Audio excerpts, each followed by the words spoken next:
Good morning and welcome to my hobby bench once again. Today's engine talk episode, which would be episode 30, is only going to be about this one particular engine. Now, this engine that's on my desk today, or my workbench here, is actually a donation from a really good friend of mine, Jeremy, who actually had that engine given to him by one of his friends. And it ended up here, is the bottom line. And as you can see from the box, it's a rather large box. It's an Evolution engine. Now, I know that, probably a lot of people have run these engines before and owned them. And I have had a total of 4 different ones on the channel before. I've had the 40 Alpha, the 61, and the 46. I guess maybe only 3 different ones, but spanning 4 or 5 different videos. And I was never super impressed with the design of them. That's not to say that they didn't operate well, but this is the first time I've ever actually had one that came to me in its original box, and we're going to try to determine what the condition is. Now, those of you, because the person that gave it to Jeremy was under the impression that this was a new in-box engine, and for them, it might be. And that's what we need to determine. So Evolution engines was something that was distributed exclusively by Horizon Hobby, and these came out in the 2002. And it started with the Alpha 40, which was actually a package deal. It came with an airplane and a radio. It was a whole deal, so you could buy that whole Alpha 40 engine on a plane installed, ready to go, fuel it up and fly. And that was the concept for that particular Alpha 40 engine. Now, this is the 61 NT. This particular engine was reviewed by Clarence Lee in 2004, so it means it came out about then, probably right around the beginning of 2004. And like I said, it's a Chinese-made engine. Well, I didn't say that. It is a Chinese-made engine. And Clarence Lee's articles, if you read them carefully, I'm only going to link maybe he's got 2. He wrote an article on the 36 NT and the 100 NX.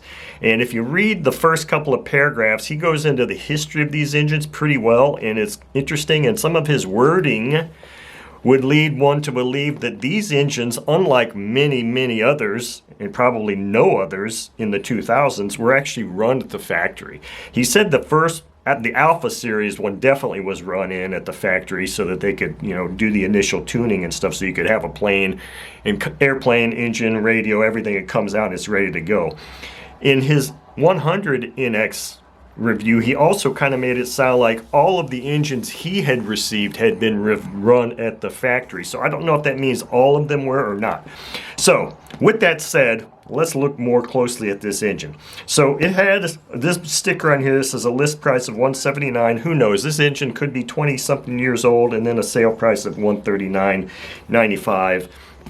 And as I said, it's a 61 NT, and I thought it was kind of funny, this marketing literature. I'm not a super huge fan of Horizon Hobby at all. I mean, they're kind of like a necessary evil, but I believe that they operate in a monopoly,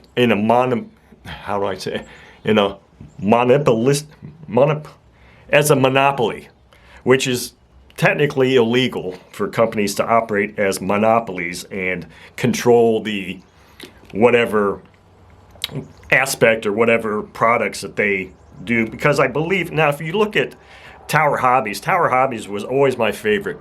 Always loved Tower Hobbies, but somehow at some point in time, Horizon absorbed them. Now, Tower Hobbies still is an entity, supposedly, but if you look at the bottom of their website, it says Horizon Hobby. So huge companies and corporations that operate as monopolies kill smaller companies and really don't do a service to us. So that's one of the reasons I don't care for Horizon Hobby. But if they had any design say in this, that would be another reason, because the design of this engine, and we'll look closer at it, but I wanted to look at his marketing here on the side because it's kind of funny in a way. It says it has a canted glow plug that tilts the driver away from the propeller during starts for safer operation. That's a valid thing, I guess, but I've never had issues in all of my years with a glow plug that stands straight up. So, I mean, is that something that's going to make me want to buy this engine? No. Set right needle valves and guarantee easy starting and great performance. So that is what I've called on several other videos the training wheels.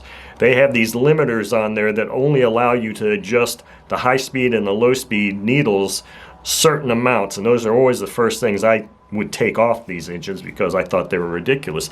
I understand the concept. I understand the market they were targeting these engines for. They're targeting these engines for people wanting to get into the hobby but not wanting to put the effort into having to actually learn anything. And I don't agree with that, and that's my opinion. Rear needle valve promotes safe, easy adjustments. Whatever. People have been putting rear needle valves on since the FX series of OS, so that's whatever. Dual ball bearing supported crankshaft extends engine life and improves reliability. Really? As far as I understand it, dual ball bearing crankshaft, the only thing it really does is it increases power because it reduces friction. And if one of those gives way, it destroys the engine. So don't tell me that extends engine life and improves reliability, because the OS FP series or LA series of engines and tons of other engines, Enya and many others that were Bush bearing engines, lasted for many years reliably. So I don't agree with half of this. So with all that said, now that I've set the tone for this video, because I've had an issue that happened today that kind of set the tone for my day anyway, and I guess I'm kind of venting in here. Let's open this box up. So this is a really large box for a 60 size engine. I mean, this is the size of a box you'd put a 120 4-stroke in. So here we go. Here is our instruction manual. Looks to be, it's a really nice manual. It's well written. Got lots of pictures, so I mean the documentation that comes with this is very good. Excellent, I would say.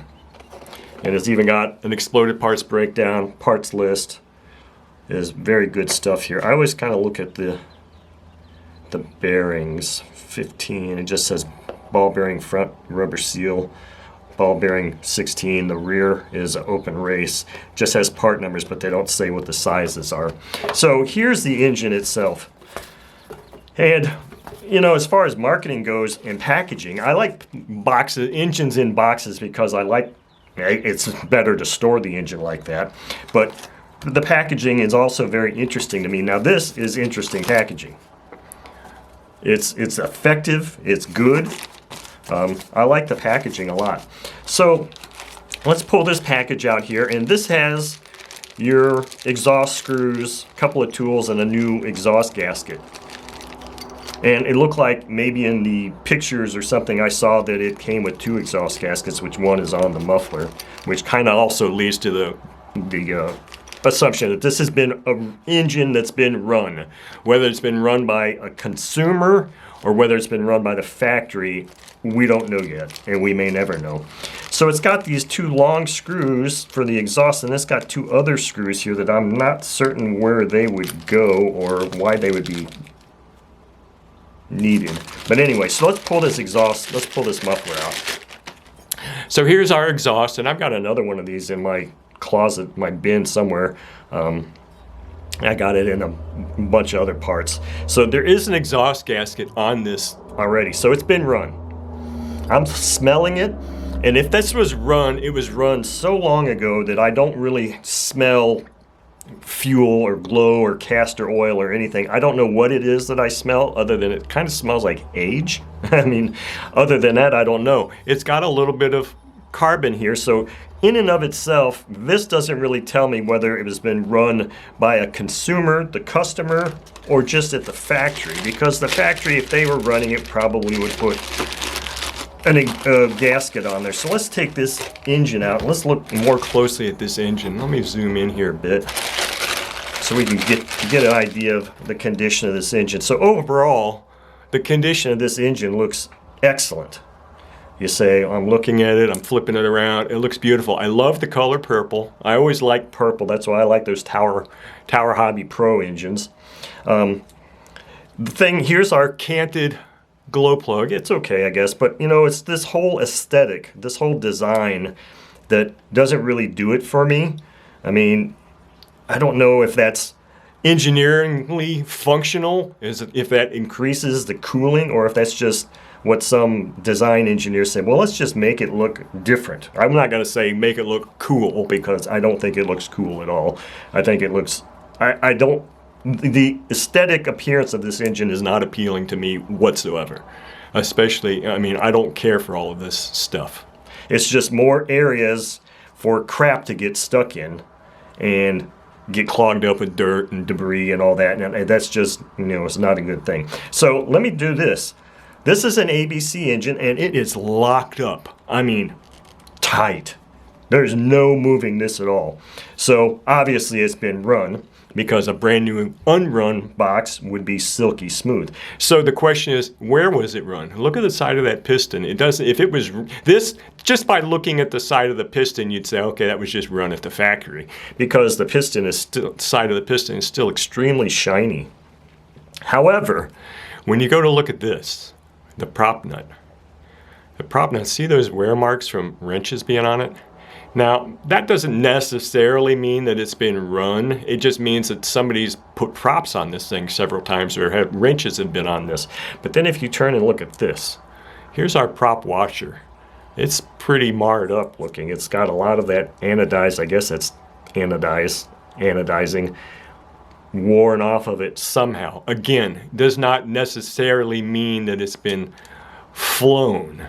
It just could mean that maybe somebody was just a little rough with a prop or something like that. I don't know. All I know is that this thing is locked up tight. The high-speed needle valve does turn. It's free, but the carb barrel is not at all. It's totally locked up. So here is that restrictor or travel limiter training wheels that they say on here.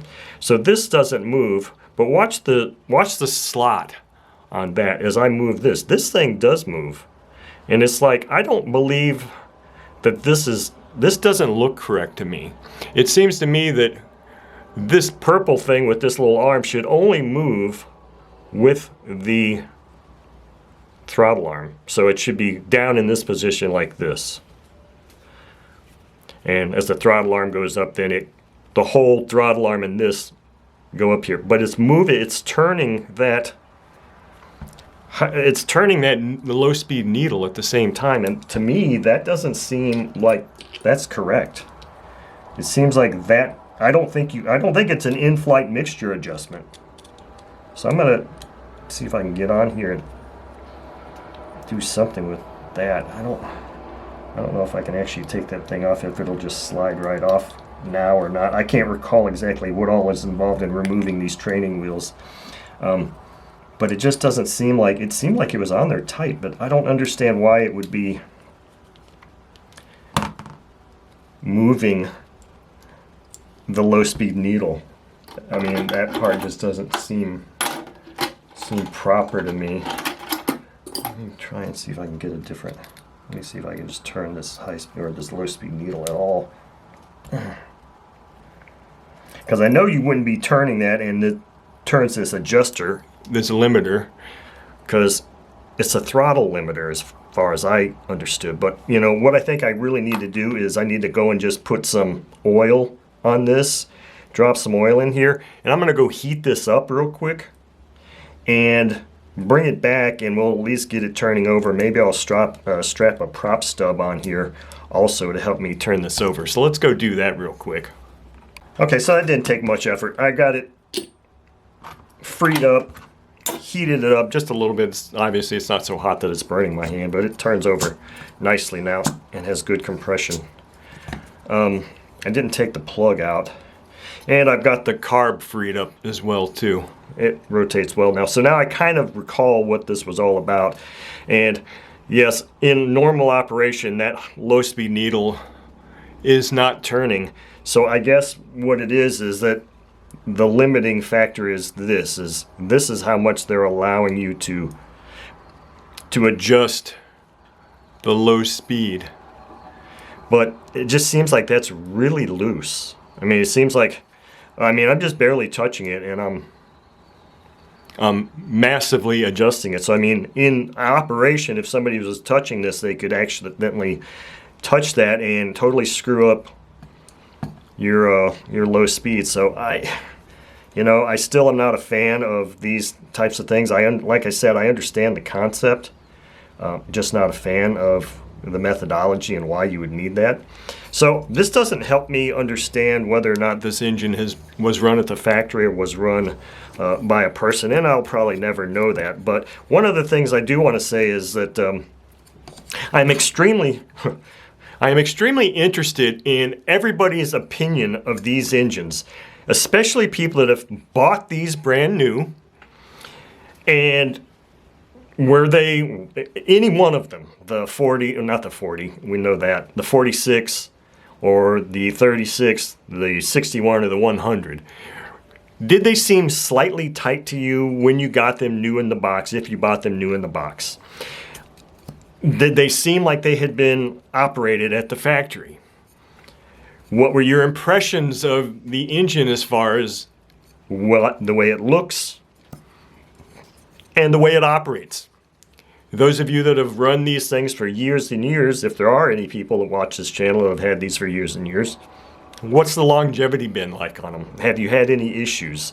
Did you remove the training wheels? Or do you still keep these things on here? So I'm really interested in everybody's experience with these engines, because my experience has not been bad as far as the operation. It's just I don't care for some of the characteristics and features of the engine and the way it looks. But I mean, I've never had one long enough to determine, was it, did it have any real longevity? In any of my eBay searches for RC engines, I don't remember ever seeing many of these offered, but I don't know that there was a selection on eBay where you could say what brand. I don't recall ever seeing one. Seeing Evolution as a listing, as a check mark, but maybe it's there, but I usually just say all. And I don't really see these come up very often. So I don't know if that's just a limitation of my search parameters or what. But I mean, overall, this engine seems pretty good. And Clarence Lee kind of had some good things to say about him. But I mean, he kind of almost always has to have something good to say about those things because he's reviewing engines. And I'd like to think that he was always 100% honest, but I have a feeling that, if you're getting paid by a magazine and you've got these advertisers in your magazine, you can't just say, well, this thing's just a complete piece of crap and I wouldn't spend a dime on it. That just wouldn't be conducive to keeping his job. But I'm really curious as to, whether or not these are people's opinions that have used them and bought them, think they're a quality engine or not. Because as far as I know, this one looks like it's either brand new or it's incredibly low time.